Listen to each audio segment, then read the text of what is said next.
Hey, good morning, good afternoon, good evening, everybody. Welcome to this episode of the Note Closer Show. As always, I'm your host, Scott Carson. Excited, as always, to be here with you. Got some good stuff to discuss today on the show.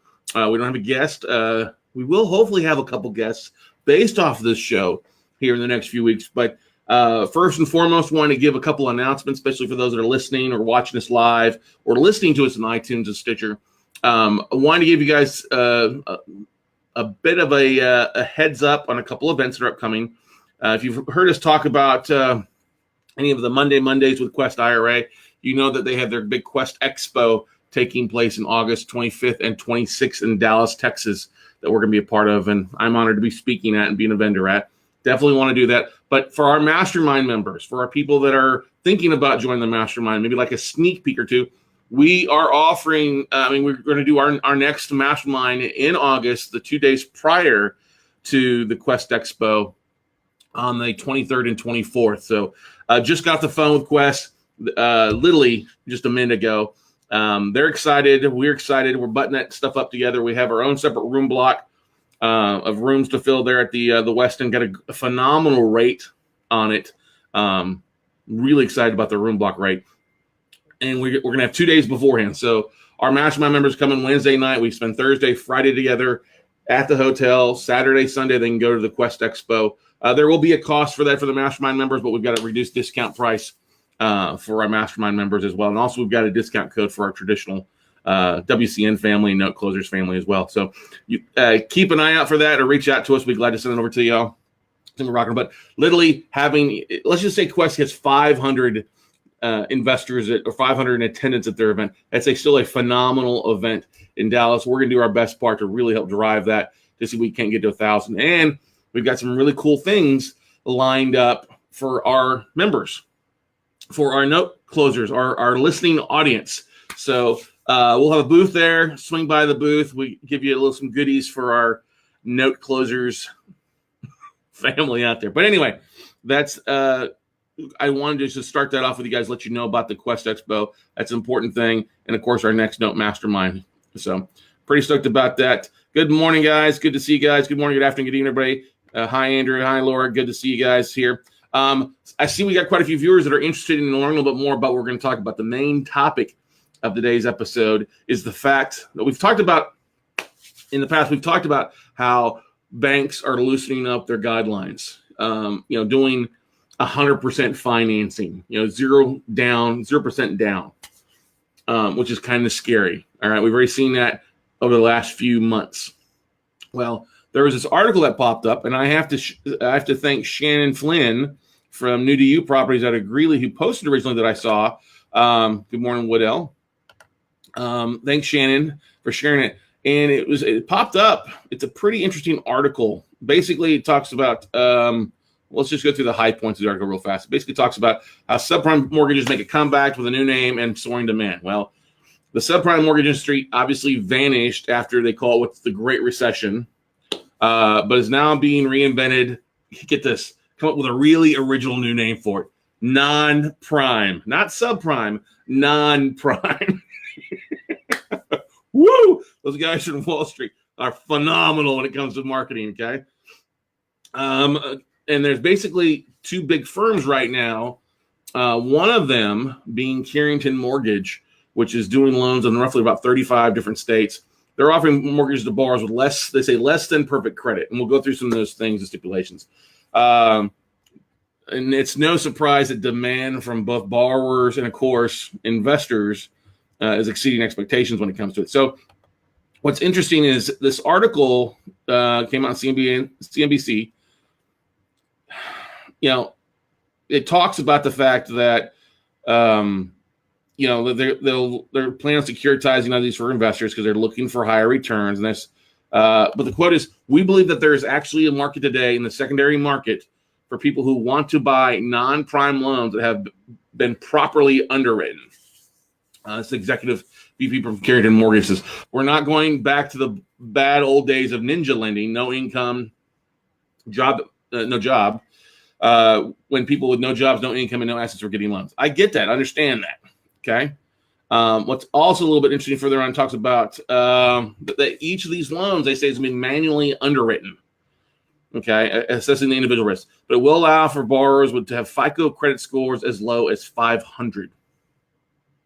500 is FICO scores. Okay. Now the thing about it, current bank averages is somewhere in the 700s. Okay. Now borrowers can take out loans up to $1.5 million on single family homes. They got townhomes and condos. They can also do cash out refinances where they can tap the equity homes up to $500,000 and cash out. Okay. This is the biggest thing. Recent credit events. Okay. Not credit blemishes, but credit events. I do this. Like a foreclosure, bankruptcy, or history of late payments are acceptable. Okay. This is what's crazy. I'll get to this myself in a second. Common sense sort of underwriting, they say. If you have risk, you offset risk somewhere else. We probably are going to have the widest range of products for people with challenging credit in the marketplace. Okay. Carrington does not want to space. Angel Oak began offering securitizing non-prime mortgages 2 years ago. Okay. And has done 6 non-prime securitizations so far. So they've already been doing this for a couple of years, and they've already bundled a bunch together and sold them off. It recently finalized its biggest securitization yet, $329 million, comprising of 905 mortgages with an average amount of around about $363,000. Just over 80% of the loans are non-prime. Okay. Now, let's just talk about that for a little bit here before we dive. I reached out. I reached out to Angel Oak yesterday. There's another one called Caliber Home Loans is also doing some non-prime stuff. I've reached out to them to see if we can't get somebody on their secondary marketing floor to be a guest on the show, and we're working on that. But the thing is, it's funny is that these banks that are talking about later on in the article, it goes and talks about how they go ahead and go and reevaluate how they underwrote the loans. Obviously, Fannie Mae's been providing very low down payment loans and has been technically the subprime for a while. But these companies are coming into it, coming into it, dropping it down to 500 and offering these other things that was kind of scary. Okay. Let's see this. Like Fannie Mae raises debt to income limit from 45% to 50%. So you're basically willing to give somebody a loan who's a little bit more strapped. Okay. And that opened up too, that the amount of higher debt to income loans increased from their 6% in January 2017 to nearly 20% of the loans have people that are a little bit more strapped. Okay. So what I want to get at is, if you think about this, guys, it's not a good thing. You got people, they're making loans to people that had credit events. They're not paying their existing mortgages or credit, okay, or the bills, and they got higher debt to income ratio. Then you don't have to, you can manually underwrite, okay? You can manually underwrite all these loans, which back in the day in 2008, so many of the subprime loans were already manually underwritten anyway. Being an ex-mortgage banker, we used to do a lot of subprime loans. I used to do a lot of investor loans back in the day. And yes, many of them were underwritten. And if you don't have to provide W-2s, but you can provide just bank statements, which is the funny thing I want to get to as well. But before I do that, I don't want to miss out some of these comments and questions that people are asking, okay? Let's see here. Yep, Joe, definitely going to be an interesting show today. Amen to that. All right. Buenos dias. Good morning. Laura, haha, well, as long as it's in subprime. Yeah, exactly. Let's just not call it subprime. We'll just call it non-prime. Okay. Yes, Jim, history is repeating itself. Whether you want to believe it or not, some of these people are doing it. Okay. Joe says, this is funny. Joe says that. Good. Yes, but this time I'm primed to take advantage. Crazy that it's only been a decade and lessons aren't quickly forgotten. That's the truth, Joe. Okay. And you guys see if the Big Short is on, we're there again. It's worth watching it. Yeah, I get a feeling that Too Big to Fail or The Big Short is going to get a lot of rentals this weekend on Netflix or downloads. Exactly. But anyway, so what I did is I went to their websites. I went to Carrington and I also went to Angel Oak to give you an idea on what some of the things that they're promising here. Or let me take that back. Discussing. So on Carrington's website, Carrington's non-prime loan product is an ideal solution for consumers with lower credit scores, high debt-to-income ratios who are self-employed, who had a recent credit event, such as foreclosure, bankruptcy, short sale, missed credit card, or late mortgage payments, and may not be eligible for conventional or government loan products. So one thing you have to realize, most lenders aren't willing to let you get a loan or get refinanced if you have more than usually one late payment on your mortgage in the last 24 months. Okay? 24 months. That's a big thing. All right. If you've got more than one late payment, there's had to be a reason. You had to get the credit card or the account. You had to get an explanation letter from your previous lender for why there was more than one. If you had more than one, you had to basically wait till that one kicked off, that 24-month period, before you get refinanced. Okay. Now, there's always been lenders around that would do a loan for somebody who just went through bankruptcy. That's been around for a while. That's not a big surprise. But the whole point here is, especially the purchase, refinance, and cash out loan programs that they're trying to do here.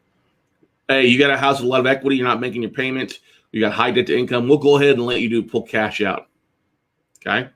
And they're probably not talking about low interest rates. I mean, they said interest rates as low as the 5s and 6s. Yeah, but if you've got dings, you have to offset that risk somewhere else. So maybe that'll be a low interest rate, so your interest rate goes up, or you got to bring a bigger down payment. I get it, okay? So single-family homes, townhomes, and condos are allowed. Loans amounts up to $1.5 million, cash up to $500,000. Credit scores down to the lowest 500. Bank statements are acceptable to verify income in place of IRS documents for self-employed borrowers. This is one of the things, when you're doing manually underwriting. If you got enough money in the account, usually if you got 6 months reserves, I don't know what the reserve rates are, but usually when you're doing loans, somebody had to have so much in reserves. What does that mean in reserves? So if your payments were $1,000, you had to have at least 6 to 12 months of reserves in your IRA statements or stuff like that. So you'd have $6,000 or $12,000 in the bank accounts of reserves. That's what they look at as reserves. Fixed, and here's our friend, Mr. ARM. Our adjustable rate mortgages are available. And I think I looked at is this the Carrington? Yeah, this is the Carrington and Angel Oak. Angel Oak is doing a 5-1 ARM, is one of the things we're talking about. What is interesting, Angel Oak is doing it in basically 35 states, not including New York and New Jersey. They're actually learning a little bit there, but they're still doing it in a tremendous amount of the footprint of the United States. Not in Alaska. They're not allowing to do cash out refis here in Texas, which is, I find that kind of surprising. But Angel Oak, they've been doing it for 2 years now already, doing some subprime stuff, which is not a surprise. But they're securitizers that they're selling us off. And if their stuff they're selling off is at least 20% or greater in non-prime, subprime stuff, yeah, it's a matter of time before things, when the market turns south, what's going to happen to those individuals? What's going to happen to those borrowers? Okay. Let's go through here. Robert Burrell asked a good question here. Aren't there laws in place to prevent the worst of the worst, Dodd-Frank, etc.? Look, Dodd-Frank isn't a true law about stopping people from doing arms. Okay. Dodd-Frank makes you get qualified and you make sure that the person's affordable. It's a loose knit. Look, Dodd-Frank, when it was written, still didn't have clarification on exactly what it could cover. That's what's made Dodd-Frank horrible, is that it didn't honestly help anything. That, I see some of the people, like the ex-senator or Barney Frank on TV and being awarded for Dodd-Frank. I'm like, Dodd-Frank didn't help anything. Dodd-Frank was a knee-jerk reaction that penalized more so the mortgage bankers and mortgage brokers and made it harder to get loans done. It didn't really stop people from lending. Okay. It made it difficult. Now, one of the big things here, and I don't want to come across like I'm bashing Carrington or Angel Oak. Look, they're going out, they're creating the things, they're going to sell this stuff off. Okay. And it's the typical thing that if you give people an inch, they'll try to take a foot, or you give somebody a foot, they'll try to take a mile, right? They're going out and making things happen. They're going out and, hey, they filled in an area where they're self-financing, they're financing on these mortgages to the defaults, to the people that are bruised. But this is what it comes down to. Yeah, as I said before, arms again.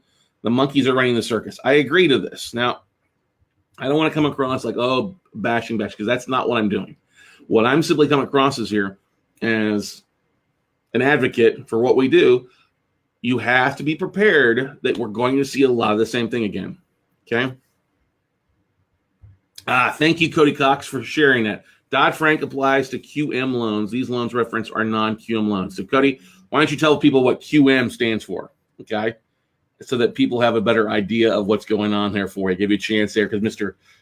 Happy birthday to Mr. Cody Cox as well. Yesterday was his 29th birthday, I think, again. But getting beside the point because we don't want to get into this into a Dodd-Frank discussion.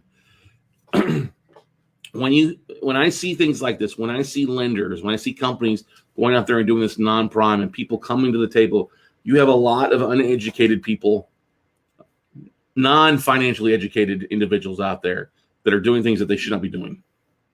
Look, if somebody's got a 500 FICO score, I can tell you right off the bat, they're going to miss their payments. They're going to miss their loan payments.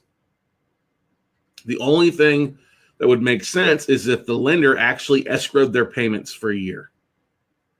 Okay? And that's what these companies are doing. They're bundling these big pools together that are probably somewhere around 8 yield, pretty good return for an investor, selling it off, and they're done with it. That's not their problem anymore. Maybe they retain servicing for the servicing aspects of stuff afterwards. I don't know the specific things. I didn't have a chance to research the article on that yesterday and today. But what I'm saying is that when they're bundling stuff up, selling it off to the market, it's now past the bucket. It's somebody else's fault. It's somebody else's responsibility to deal with. And that's why I reached out to Angel Oak yesterday to see if we can get somebody on to talk about that. Hey, what are the, discuss any of the transactions. They've done 6 of the securitizations, the biggest one being that huge amount. That should tell you something, everybody. This isn't going away. The no business is not going away. There'll still be plenty of opportunity in future time to do it, to do this, to buy deals, to make things happen. Okay. When you see 0% down or 99% down, 99% finance, and where the bank is lending thing, and that's another thing in here too, is that they're allowing seller concessions of 6% on owner occupied and up to 2% on investment property. Seller concessions can be a variety of things, reducing costs, paying closing costs on things. When I was a lender, I might need to reach out to my buddy who used to work at New Century back in the day. New Century Mortgage, we used to do a lot of loans through New Century. They were the big subprime lender out of Dallas in California. And I know a lot of people, quite a few friends that were working for them that were making $1 million a year. They bought that $1 million house. They bought an airplane. Okay. And they got it on a subprime loan themselves. They had good credit. So if you got good credit and you're on a subprime loan, woo, talk about you get some really great rates. All right. But if you've got bad credit, which you don't have to be a rocket scientist to understand that, everybody, that if these people already have a 500 FICO, okay, and you're not going to make them show tax returns, okay, you really aren't manually underwriting. You can say you are, and you're going to look at stuff, but honestly, that's all lip for the most part. All right? That's all lip. And it's kind of scary to think about it. I'm pulling up Angel Oak stuff here. The program overview here. This is one thing I wanted to discuss here with you guys this morning here. Here we go. Yeah, all right. Rates starting in the 5s, 1 day out of foreclosure, short sale, bankruptcy, or deed in lieu. 1 day they'll finance you. Okay. Loans up to 100, up to 1 million. Credit scores down to 500, up to 90% LTV. Okay. So debt to incomes up to 50% are considered. The owner occupied second homes and investment properties, non-awardable condos are considered. Jumbo loans down to 500 score. So what a jumbo loan is, basically it's a higher price loan. Like I think jumbo was 725 when I was back in the day, maybe 750 or greater. No prepayment penalty for owner occupied second homes. That's nice. This is another thing. No active trade lines okay with housing history. So you don't have any other credit on your things, they'll finance you, okay, as long as you've got housing history. Now, the housing history, it could be a rental, existing housing, you get an existing mortgage, that kind of stuff. You sell concessions up to 6%, 2% for investment. So that's the thing. When I look at this stuff, if I was a mortgage broker, I'd be like, oh, that's some pretty good programs. Let's do more loans. It'll give me an opportunity to do some new loans and reach out. And I'd be reaching out if I was an Angel Oak broker. I'd be reaching out to every banker, every mortgage officer that I had that works for the prime side. I said, listen, send me your application. Send me the people that you turned down. Okay. And I'll see if I can get them approved, and I'll pay you for that. For every lead you send me, I'll pay you. That was what happened back in the day. Still happens today at a much smaller point. But that's what I'd be doing. You're going to be seeing a run on that. Okay. And I made a lot of money as a mortgage broker back in the day. All right. Next thing you're probably going to see, you're going to probably start seeing the evolution of pick-a-pay or the negative AM loans showing up. Okay. Who knows? They may already be out there. I haven't even researched that yet. Okay. Gail asked a question here. Is this non-prime loans a half-hearted knee-jerk reaction by the feds to try and solve the housing crisis in America? I think you're helping people to get into a house without the long-range view to keep people into the house. Affordable housing is a problem. Making bad mortgages is a really bad decision. I agree. We all believe. So let's talk about that, Gail. It's not affordability is different than the mortgage side of things. I don't think what it is it's not. Look, this is not the feds doing this. This is the Carrington, Angel Oak, a couple others out there. These guys these are companies that have a lot of money that are lending on it. They're not government. These are not government loans. Okay. And if you look at the fact that the average balance was $363,000, that's not affordable housing. Okay. What do you have happening going on right now the affordable housing side is a different thing than, let's get people to buy homes. It doesn't make sense. Okay. It's just that in areas of the country, homes are so expensive, it doesn't matter. You'd have to have a pick-a-pay or a negative AM loan to be able to afford it at that point. Having a 6%, 7% interest rate where you still got to put 10% down or more, putting 10% down is not bad, but at some point, people are going to jump into the game and want to get that business. So they're going to go from 90 to 95 or 92% finance, 95, 97. It's just the start. The only thing that would make sense if somebody's bringing in, the 10% down is not a bad thing because you have somebody put that much down there, that skin in the game. But you're still going to be dealing with somebody who has a 500 credit score, who's not shown to be on time, who is struggling to make their payments because now they're not 45%. Instead of finance, 45% debt to income, let's bump them up to 50% debt to income, where half of their income is going to pay their bills. That's a scary factor. It's building a house of cards in the finance industry again to make things happen. If you look at the default rates on the other debts, okay, the reason they're allowed to do the credit scores, if you look at the lower credit scores, it's because they're not paying their student loans, they're not paying their credit cards, they're not paying their house or their car payments. Oh, let's give them a loan. That doesn't make any sense. Okay. Gail says here, absolutely agree. Affordability is a different matter. Do they believe that creating underwriting that will allow anyone with a pulse to get a mortgage makes sense? I don't think, what you see is people are wanting to get in on the game. Okay. Creating underwriting that will allow anyone with a pulse to get a mortgage makes sense. No, it's not really anybody with a pulse yet. Okay. They're not quite there yet. When it gets to 95, 97% of LTV with a subprime, that's when you have to be scared. All right. Because you wait for that first person to get in, that second person to get in. Once they see that's going okay and they've been making money for a while, that's the whole point. They look at the risk. Okay. They look at the risk of things. I watched a documentary the other night called The China Hustle, which talks about something different than the mortgage industry. Okay.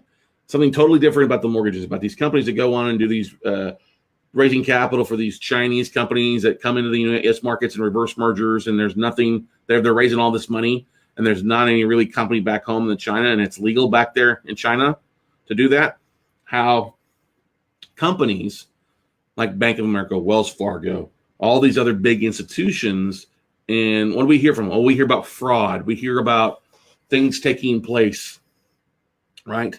That nobody goes to jail. They just get a big fine. So they start budgeting fines and fraud into their budget because they know it's going to happen. That's going to happen in the mortgage industry. You're going to have, especially if you're doing ninja loans, or let's just show bank statements. Okay. Yes, it's good for us as note investors, yes, because there's going to be more inventory. That's the whole point of this, is that you're going to see a repeat of it. And the part about timing your markets or being responsible in the markets is knowing what's going on in the future, when what's going to happen. Well, history is going to repeat itself. And Fernando, great point. He comes and says, all the cash has been on the sidelines and not deployed to equities is being put to work here. Exactly. That's the whole point. You look at, if you're a Carrington or Angel Investor, they've got all this money sitting on the sidelines. They've got all this stuff sitting on the sidelines, sitting there. They realize, look, if we lend it out and then we bundle up and sell it off and get paid back of it, our risk rate is 12, 24, 36 months. If we do 5-1 arms, we can do well for 3 to 4 years on it, or 5 years, make some money, sell that all off, and then we're not responsible on the hook. It's somebody else's who's losing money. It's somebody else in the back end that's going to be held holding the bag while we walk off to the banks with big money in our pockets. That's really the way to look at it. Okay. Now, for us as note investors, is this an opportunity for you? It's an opportunity for you for a couple of things. One, for paper in the future, maybe in the near future, who knows?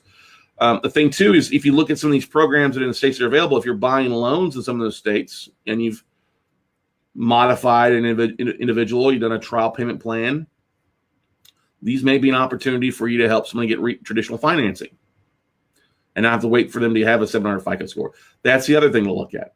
That's the other side of the economist talking. You'll never find a one-armed economist unless you've had one arm amputated. On this side, it's bad for this, but on this other side, it's good. So that's looking at that for both, especially in the states that they're in, finding out what their loan limits are, finding out some of that stuff is good for you to know. So you can talk to your borrowers and the loans that you've bought. Talk to the borrowers on the contract for deeds that you've done and see the opportunities. And Fernando's got a very good point there.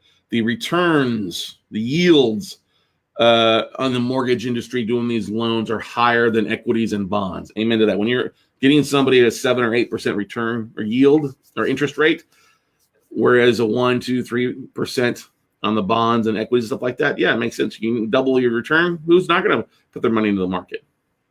Who's not going to start a mortgage company? I've talked to a couple guys out in California that have been big mortgage guys in the past, and they're looking at shops. They've been setting stuff up to be rock and roll. And so while this is getting a little bit news now, like we said, it's already been around for 2 years. You're going to see more of this hitting the streets, and don't be surprised when you start seeing stuff like that. So be aware and make smart decisions, but also know to keep your eyes out, your ears peeled for opportunity. Okay. Definitely opportunities out there. Whether this is why I bring this up, because people have always been saying, especially with our guest from yesterday's show, Val Satir, talking about how we all thought that this would last for 2, 3, 4 years, and we said that for 10 years now. Well, we thought this would be around for 3 to 4 years, and 3 to 4 years later, we think it'll be around for another 3 to 4 years. Well, this whole secondary market, the subprime note buying side, is going to be around for a while. Yes, we've cleaned out most of what we had in 2010. You look at the peak back in 2008, 2009, 2010, there was roughly 15 million mortgages, okay? 15 million borrowers that were underwater. They owed more on their house than it was worth, okay? That's going to happen again. In areas of the country, this goes a little bit more to Gale, where you see prices is becoming unacceptable or unaffordable for a lot of people.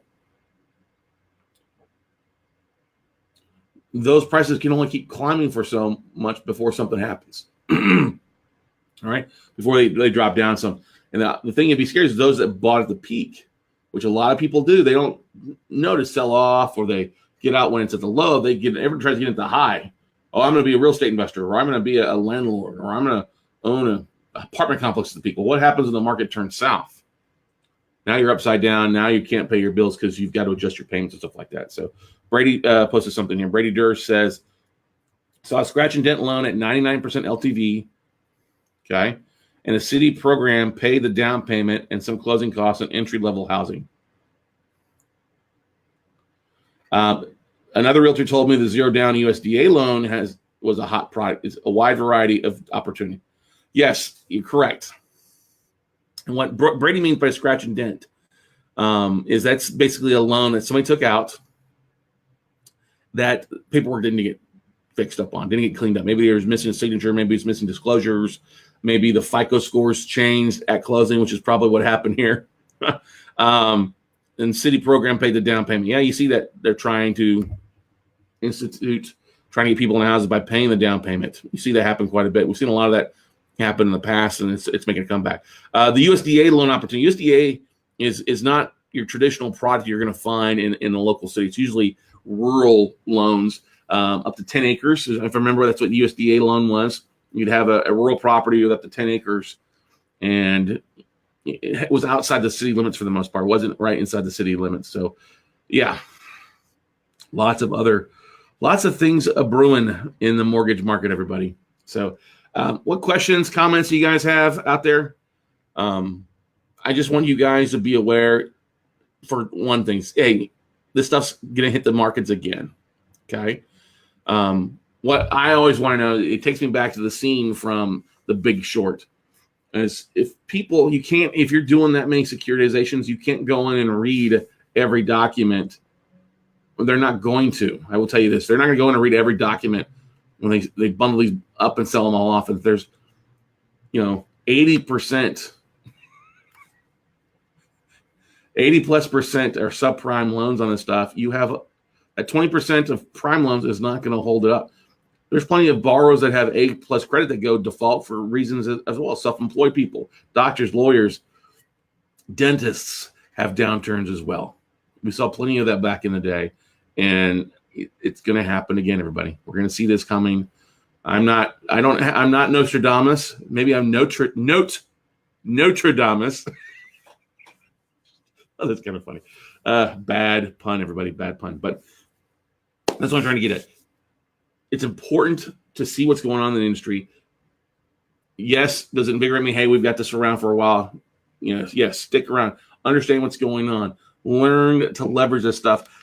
I would say we're going to have a bigger downturn sooner than later. Okay? Because you think about this, it was a 7-year run-up. I got into the mortgage market in 2001, and it just boomed up there for basically 7 years. Well, mortgage market's been kind of starting to boom up here for the last couple of years. So I say we probably have anywhere from 12 to 36 months before we start seeing stuff. And yes, Shannon Flynn, thank you originally for sharing that article. Okay. Appreciate it. Yes, I ran with it just because I could. And Gail Villanova, Notre Dame, yeah, there you go. That's funny. Hashtag Notre Dame. Okay. All right. Questions, comments, concerns from anybody out there that's watching this morning? Lots of opportunity. You just got to know there's opportunity everywhere. All right, everybody. Just got to know where to look. The idea is not to try to take too much opportunity because you can't take it all in, but being niche down and understanding your opportunities that are available. Stay tuned. Stay tuned, everybody. There's a lot of great things that will be happening out there for you. So if there's no questions, comments, or concerns, I think we'll wrap it up for the day. Hopefully go out and read the article. See, let me pull it back up here. I'll share it again to the Facebook page. Okay. Thank you, Shannon. Appreciate it. Or Shannon wants to share that to the WC and crew page. It'd be fine. Or I'd be glad to do that as well. So guys, go out, check out the articles, check out and read what's going on with those companies, their non-prime loan programs, the states they're doing stuff in. I mean, it kind of, you have to kind of look at things and be like, wow, history is repeating itself. And that's one of the big things I want to know when I'm reaching out to some of these companies is, are the people that are doing these things, what were they doing 10 years ago? What were they doing in 2001? Were they in the industry or were they doing something else?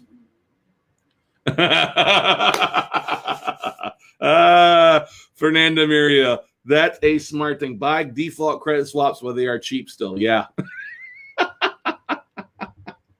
She's got to be able to afford the premiums on those when they go south. Exactly. Because I guarantee what's going to happen is they're going to start bundling those things up to sell off again. Somewhere, the guys from The Big Short are sitting back and laughing. All right? So, guys, go out, do something, and we'll see you all at the top, everybody.